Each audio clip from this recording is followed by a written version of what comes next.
সবাই মিলে তলে তলে আরো জোরে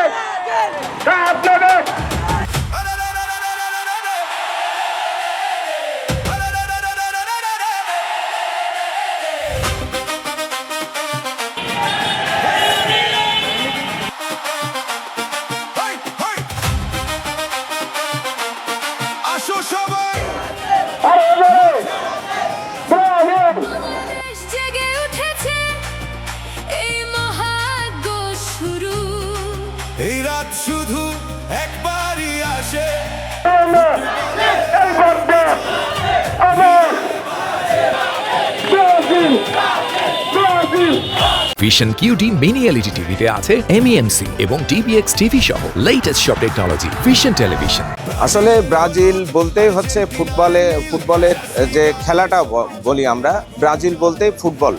আর ব্রাজিল সান্দর্শিক ফুটবল খেলে এবং ব্রাজিলের যে নান্দনিকতা, ফুটবলের যে মাধুর্য, সেটা ব্রাজিল ছাড়া আসলে মানায় না। যার কারণে আমরা ব্রাজিল সমর্থক গোষ্ঠী ঝিনাইদহের ব্যানারে যে কাজটা শুরু করেছি, এটা হচ্ছে আমাদের এবারকার হেক্সা মিশনে একটা অনুপ্রেরণা হয়ে থাকবে বলে আমি মনে করি। এর যে সমর্থক আছে বাংলাদেশে, আমরা মনে করি প্রতিটা ওয়ার্ল্ড কাপে ব্রাজিল ফেভারিট হিসেবে আসে এবং প্রতিবারই আমরা কাপের দাবিদার হিসেবে যাই, কিন্তু ভাগ্যক্রমে কয়েকবার আমরা মিস করছি। এবারের হেক্সা যে মিশন, আমরা আমাদের যে কোচ ডন কার্লো আনচেলত্তি, ওনার অধীনে আমরা আশাবাদী যে এবারের কাপটা আমরা ব্রাজিলটাই নেব। এবং আমাদের বাংলাদেশের যে সমর্থকরা আছি, আমরা এই যে আজকে একটা ব্রাজিলের পক্ষে র্যালি করছি, এই উন্মাদনাটা, এইটাই কিন্তু আমাদের একটা বিরাট ব্যাপার। বাংলাদেশের মানুষের ভিতরে ওয়ার্ল্ড কাপ আসলে, ওয়ার্ল্ড কাপ ফুটবল আসলে যে একটা উন্মাদনা আসে, এটা একটা ভালোবাসার দিক। অবশ্যই আমরা সেটা মার্জিত কায়দায় চাইবো এবং আমাদের আশা যেন আমরা এবারের বিশ্বকাপটা ব্রাজিলের হাতে ওঠে, নেইমারের হাতে ওঠে এবং আমরা যেন সেই আরেকটা আনন্দ র্যালি করতে পারি।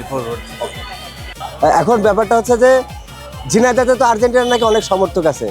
এখন পর্যন্ত দেখেছেন কেউ একটু মেক্সিলের রাস্তায় দাঁড়াতে? আমরা কিন্তু ব্রাজিলের সমর্থক যারা আছি ভাই, তারা ঠিকই কিন্তু যে ছোটো পরিসরে হোক, যেভাবে হোক, আমরা কিন্তু রাস্তায় র্যালি ঠিকই বের করে ফেলেছি।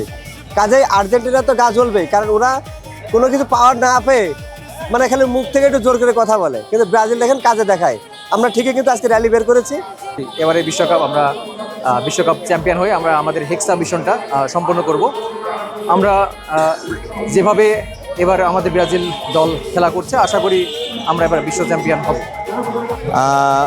আশা করছি নেইমার এবার দুর্দান্ত চমক দেখাবে এবং বিশ্বকাপে এবার আমাদের জানেন, আমরা ব্রাজিলের জন্য একটা দুঃসংবাদ ছিল যে নেইমার ইনজুরিতে রয়েছে, কিন্তু যেদিন আমরা জানতে পেরেছি যে নেইমার আবার ব্যাক করছে, সেদিন থেকে আমাদের ভিতরে কিন্তু খেলার উন্মাদনা আরও বেড়ে গেছে। হয়তো আমাদের ব্রাজিল ফ্যান যারা ছিল তাদের অনেকেরই মন খারাপ ছিল যে নেইমার এবার ফিরতে পারবে কিনা, নেইমার ফেরানোর আশঙ্কা ছিল যেহেতু সে ইনজুরিতে ছিল। তো নেইমার যখন ফিরেছে তখন আমরা আশা রাখছি যে বিশ্বকাপে এবার আসলে আমাদের ব্রাজিল টিম আমরা সবসময় আশাবাদী থাকি, আমাদের মিশন থাকে হেক্সা পূরণ করব। এবারে অবশ্যই আমাদের আপনার গ্রুপ পর্বের একটা ম্যাচে আমাদের একজন প্লেয়ার ইনজুরি হয়ে গেছে, তাতে আমরা একটু হতাশ, কিন্তু অতটা হতাশ নই। আমরা ইনশাল্লাহ এবার হেক্সা পূরণ করবো, ইনশাল্লাহ মিশন হেক্সা আমাদের পূরণ হবে। নেইমার আসলে ওরা বুঝতে পারছে যে এবার কাপ আসলে ওরা নিতে পারবে না, এই কারণেই আসতে যাচ্ছে। আমরা আসলে এরকমই নিতে না, আর সব কিছু তো এবার তো আর প্ল্যানটি এরকম হবে না, প্ল্যানটি না আসলে সাপোর্টার আমরা আসলে নিতে যাচ্ছি না। এই খেলা আমি আশাবাদী যে ব্রাজিল এইবার কাপ অর্জন করবে। আর আর্জেন্টিনার ভক্ত সমর্থক গোষ্ঠীদের উদ্দেশ্যে বলতে চাই যে আপনারা এই যে সেভেন আপ করেন, আমাদের যে ঐতিহ্য, আমাদের যে গর্ব, এই গর্বের কাছে আপনাদের এই 7 আপ তুচ্ছ এবং খুবই সামান্য একটি বিষয়। আসলে খেলায় হার জিত, পরাজয়, জয় পরাজয় সবই থাকে। আমাদের একটা খেলা হয়েছিল 2014 সালে, সেখানে 7টা গোল আমরা খেয়েছিলাম, কিন্তু সেটা বড় বিষয় নয়। আমাদের যেমন 7টা গোল আমরা খেয়েছি, তার থেকে 14টা গোল আমরা দিয়েছি। ইনশাল্লাহ এই বছর আমরা এই 7 আপকে আপনাদের এই 7 আপ খাইয়ে বুঝিয়ে দেব যে কীভাবে 2026 সালে আমরা কাপ অর্জন করে দেখিয়ে দেবো যে ব্রাজিলের সমর্থকরা, ব্রাজিল কতটা বড় একটি দল, সেটা আমরা এবার বুঝিয়ে দেবো।